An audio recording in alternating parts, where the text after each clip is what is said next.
이튿날 천부장은 유대인들이 무슨 일로 그를 고발하는지 진상을 알고자 하여 그 결박을 풀고 명하여 제사장들과 온 공회를 모으고 바울을 데리고 내려가서 그들 앞에 세우니라. 바울이 공회를 주목하여 이르되, 여러분 형제들아, 오늘까지 나는 범사의 양심을 따라 하나님을 섬겼노라 하거늘, 대제사장 아나니아가 바울 곁에 서 있는 사람들에게 그 입을 치라 명하니, 바울이 이르되 회칠한 담이여 하나님이 너를 치시리로다.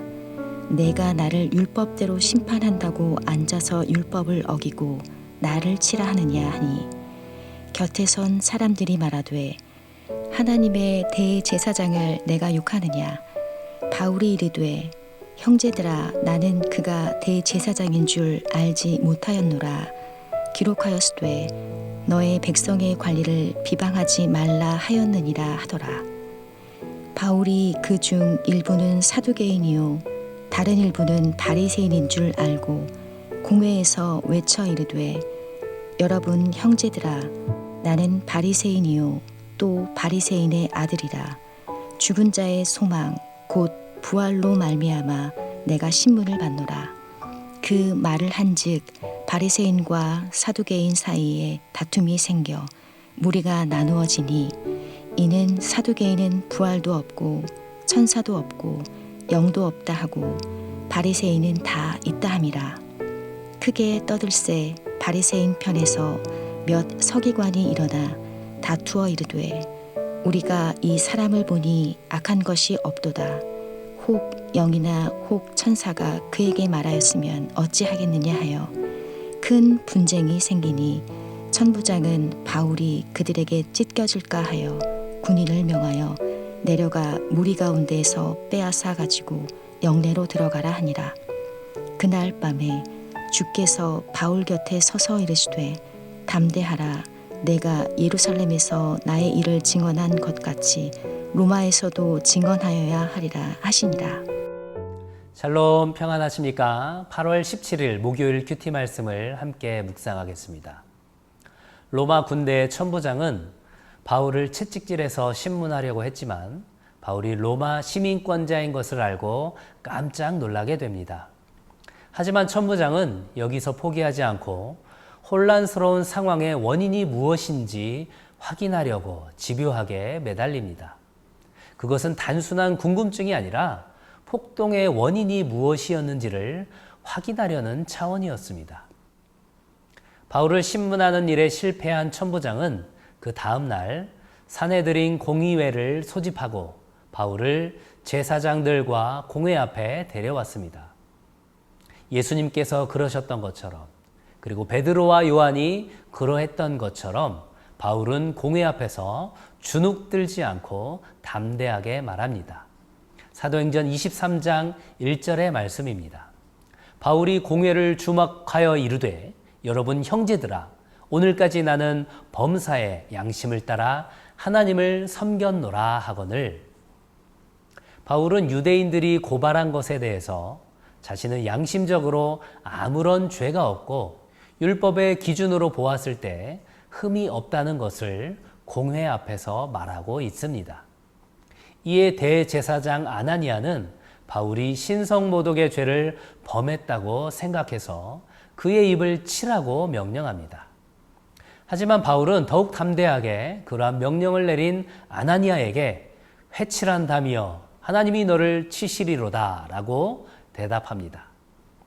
율법에서는 유죄 판결을 받기 전에 죄인 취급을 하지 말 것을 명하고 있기 때문에 판결을 받지도 않은 바울의 입을 치라고 명령한 아나니아는 분명 율법을 어긴 것이었습니다. 상황이 나아지지 않자 바울은 공회의 혼란을 유도하는 방법을 선택합니다. 산헤드린 공회가 다수인 사두개인과 유력한 소수의 바리새인으로 구성되었다는 점을 생각해서 부활이라는 주제를 그들에게 던집니다. 사두개인은 유대인 전체 구성으로 볼 때는 비록 소수이지만 막강한 세력을 지닌 귀족 계층이었습니다. 그들은 헬라 문화를 수용하며 로마의 비위를 맞추었는데 교리적으로는 부활을 부정하고 천사나 영의 존재를 부인했습니다. 반면 유대교에서 가장 큰 영향력을 미치고 있던 바리새인들은 헬라와 로마 문화를 철저하게 배격했고 기록된 율법인 토라 이외에 구두로 된 율법도 강조하는 율법주의자들이었습니다. 부활을 인정하는 바리새인과 부활을 부정하는 사두개인 사이에서 바울이 부활의 주제를 던지자 그들 사이에 혼란이 일어나게 되었고 결국 바울은 로마 군대의 호위 속에 다시 영내로 들어가게 되었습니다. 그리고 바로 그날 밤에 하나님께서 친히 바울에게 나타나셔서 격려하고 용기를 북돋워 주십니다. 사도행전 23장 11절입니다. 그날 밤에 주께서 바울 곁에 서서 이르시되 담대하라. 내가 예루살렘에서 나의 일을 증언한 것 같이 로마에서도 증언하여야 하리라 하시니라. 아멘. 오늘 본문을 통해서 두 가지 내용을 생각해 보고자 합니다. 첫 번째는 하나님 앞에 서 있다는 사실을 기억하라는 것입니다. 종교개혁자 칼뱅은 하나님 앞에서라는 뜻의 라틴어 코람데오를 항상 강조했습니다. 하나님께서 항상 나의 얼굴을 마주보고 있다는 생각으로 정결하고 거룩한 성도의 삶을 살아가라는 의미입니다.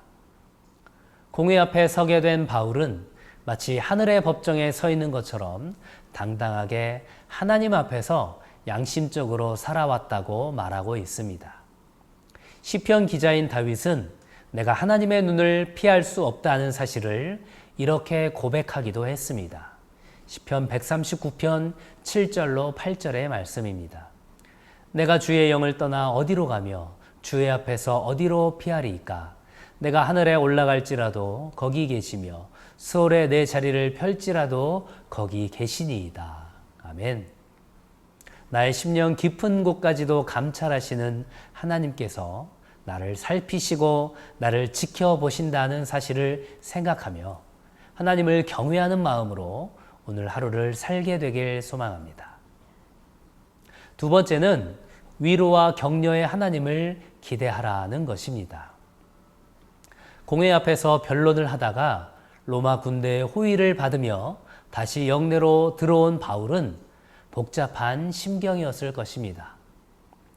마지막이 될지도 모르는 예루살렘 전도 일정이 실패로 끝난 것처럼 보였고 로마로 가려는 계획도 어떻게 될지 모르는 불확실한 상황 속에서 바울은 불안함과 초조한 마음으로 있었을 것입니다. 바로 그런 상황 속에서 하나님은 바울을 위로하고 격려하기 위해 찾아오셨습니다. 하나님은 바울의 예루살렘 전도 일정이 결코 실패한 것이 아니라고 격려하시고 용기를 내라고 말씀하십니다. 그리고 앞으로 로마에 가서도 복음을 전하게 될 것이라고 말씀하십니다. 사랑하는 성도 여러분, 하나님께서는 결정적인 순간에 믿음의 자녀들을 찾아오셔서 위로하시고 격려하십니다. 고아처럼 우리를 절대 그냥 내버려 두지 않으십니다. 창세기의 아담부터 요한계시록의 사도 요한까지 우리는 성경 전체를 통해서 직접 찾아오시는 하나님의 모습을 수도 없이 볼 수 있습니다. 그런 하나님께서 지금도 우리의 삶에 개입하십니다. 성경 말씀으로 기도 가운데 상황 속에서 또한 믿음의 사람들을 통해서 하나님께서는 우리를 위로하시고 격려하십니다. 그렇게 하나님의 위로와 격려를 경험한 사람은 누군가를 하나님의 마음으로 위로하고 격려할 수 있습니다. 오늘 하루도 하나님의 위로와 격려를 충만하게 경험하게 되길 바랍니다. 그리고 그렇게 받은 은혜와 사랑을 주위 사람들에게 흘려보내는 축복의 통로로 쓰임받게 되길 간절히 소망합니다.